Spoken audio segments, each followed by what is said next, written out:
Swami ji, science daily एक magazine है और इसी महीने उसमें एक स्टडी आई और इस स्टडी के मुताबिक इंटरमिटेंट फास्टिंग और साथ में लो कैलोरी डाइट जो लोग लेते हैं या फिर हफ्ते में 3 दिन फास्टिंग करते हैं और फास्टिंग वाले तीनों दिन सुबह 8 बजे से 12 बजे के बीच ही वो कुछ खाते हैं, खाना पीना खाते हैं, तो इन दोनों तरीकों में शुगर कंट्रोल क्या हो जाता है और ये तरीका कितना सही है?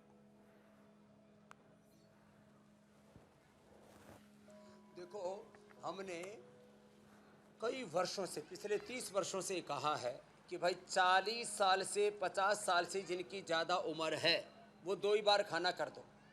चलो, ये प्राणायाम बड़ा ज़बरदस्त काम करता है। इसमें भस्त्रिका करो,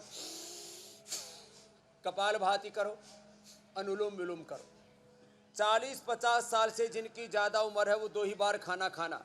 शाम को 7 बजे के बाद मत खाना, 8 बजे तक फिर भी थोड़ा बहुत खा सकते हो, 8 बजे के बाद कतई नहीं खाना। और कभी 10 बज जाए बाहर भीतर आने जाने में कहीं यात्रा में, तो 10 बजे के बाद आप दूध तो पी सकते हो 1 गिलास, या कोई फल खा सकते हो। खाना कतई नहीं खाना, पका हुआ खाना और तमाम तरह का ये जो पकवान खाते रहते हो वो तो कतई नहीं खाना। तो 7 बजे से पहले जो खा लेंगे, मैंने आदरणीय अमित शाह जी का भी उदाहरण आपको दिया, 30 किलो उन्होंने वजन कम कर लिया। बीपी, शुगर की और तमाम तरह की कोई दवाइयाँ जो थोड़ी बहुत शरीर में कष्ट थे सब उन्होंने मिटा लिए। केवल 7 बजे से पहले खाते हैं, सुबह एक बार 10 से 12 के बीच में खाते हैं, 2 बार खाना लेते हैं, बात खत्म, पूरी एनर्जी रहती है और 18 घंटा 20 घंटा रोज काम करते हैं। तो जब अमित शाह जी ऐसा कर सकते हैं, मोदी जी तो उनसे भी एडवांस है, कोई बीपी की, शुगर की, थायराइड की, कोलेस्ट्रॉल की कोई गोली नहीं खानी पड़ती और सारा विपक्ष मिलकर के भी उनका मुकाबला नहीं कर पा रहा, सब पर भारी पड़ रहे हैं अकेले। तो ये है योग की ताकत। सेम हमारे योगी आदित्यनाथ जी भी बुलडोजर बाबा तो जो वो तो योग से ही शुरुआत करते हैं सुबह की। तो कपालभाति, अनुलोम विलोम करो। इंटरमिटेंट फास्टिंग जरूरी है सबके लिए, और सप्ताह में 1 दिन तो जलोपवास, फलोपवास, रसोपवास, सूपोपवास या शाकोपवास, जो उपवास के अलग अलग हमने तरीके बताए हैं, कोई भी अडोप्ट कर लें और अच्छा खाएं, हेल्दी खाएं, कम खाएं लेकिन।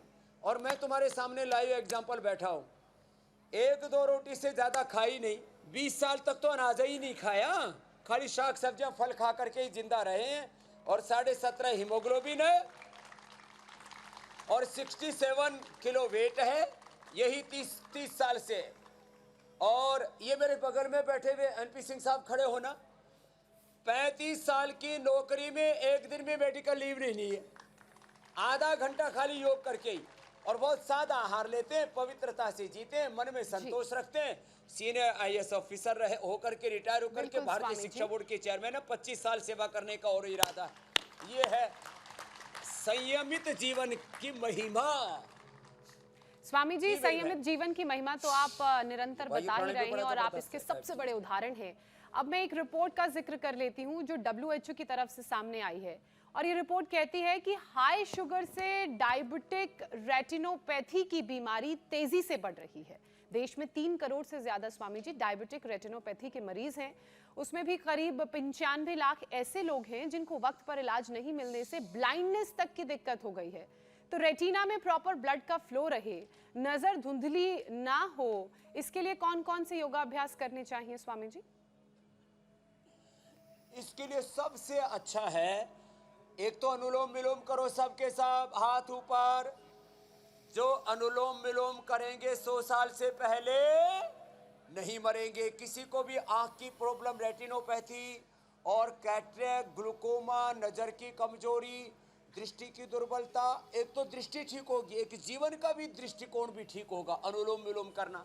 फिर जो कर सकें वो शीर्षासन भी कर लेना और सर्वांगासन भी कर लेना। और आंखों के लिए तो आई ग्रिट रामबाण है, आई ग्रिट, सुबह शाम 2-2 गोली खा ले। महात्रिफला घृत 1 चम्मच दूध में डाल के पी ले, अथवा उसी को आंख में डालें, अक्षय तर्पण कर ले। 1-2 मिनट का त्राटक कर लें, सूरज का या दीपक का। सुबह घास पर या जमीन पर इस सड़क पर नहीं, कंक्रीट वाली रास्ते पर नहीं, कच्ची मिट्टी पर या घास के ऊपर चल लिया करें। और हरी साग सब्जियां, और उसमें गाजर विशेष रूप से उपयोगी होता है, तो जिनको शुगर है वो गाजर खा लिया करें, एक गाजर खा लिया करें। और ये जो आई ग्रिट है तो बहुत ही ज़बरदस्त है। सप्तामृत लोह 200 ग्राम, मुक्ता शुक्ति 10 ग्राम, सप्तामृत लोह 20 ग्राम, मुक्ता शुक्ति 10 ग्राम और आमल के रसायन 200 ग्राम। 200 ग्राम आमल के रसायन, सप्तामृत लोह 20 ग्राम, मुक्ता शुक्ति 10 ग्राम। इसमें रसराज वसंत कुसुमाकर भी मिला सकते हैं 2-2 ग्राम, मोती पिष्टी भी 2-4 ग्राम, और इसको खा लिया करें ये। और वैसे इतना भी ना हो तो आंवला, एलोवेरा और गिलोय, ये शीर्षासन आंखों के लिए बड़ा जबरदस्त है। जो ये ना कर सके तो अनुलोम विलोम और फिर ये सर्वांग आसन, ये आंखों के लिए बहुत ही जबरदस्त है। आंखों की, आपने एक रेटिनोपैथी की बात की, मैं तो आंखों के समस्त रोगों की बात कर रहा हूँ। उसके लिए सर्वांग आसन, उसके लिए बच्चे भी बहुत अच्छे से कर रहे हैं, शीर्षासन भी कर रहे हैं कुछ तो, और ये अनुलोम विलोम अप्रतिम है, अद्भुत है। तो ये सर्वांगासन, शीर्षासन, अनुलोम विलोम, और ये आंख का पॉइंट है, पहली दूसरी अंगुली के नीचे, यहाँ से पॉइंट दबाने से, और हाथ की तरह पैर में भी पॉइंट है, पहली और दूसरी अंगुली के नीचे यहाँ पर ये पॉइंट दबाते हैं ना ऐसे, इससे आंखें एकदम अच्छी हो जाती हैं। और आंख के लिए मन की शांति भी जरूरी है, इसलिए सांसों पर ध्यान करके अनुलोम विलोम भ्रामरी उद्गीत करें। और आंख की पुतलियाँ बहुतों की जागते हुए और सोते हुए नींद में भी पुतलियाँ चलती रहती हैं, इसलिए मेडिटेशन, सांसों पर ध्यान, आज्य चक्र में ध्यान या हृदय चक्र में ध्यान बहुत ज़रूरी है। और पानी कम से कम 2 से 2.5 लीटर पीना बहुत ज़रूरी है। ज़्यादा ना कर सके तो एक बार जोर से ऐसे ताली ही बजा लें, एक बार ऐसे जोर से ताली जो बजा लेंगे उसी से ही रिलैक्स, शांत।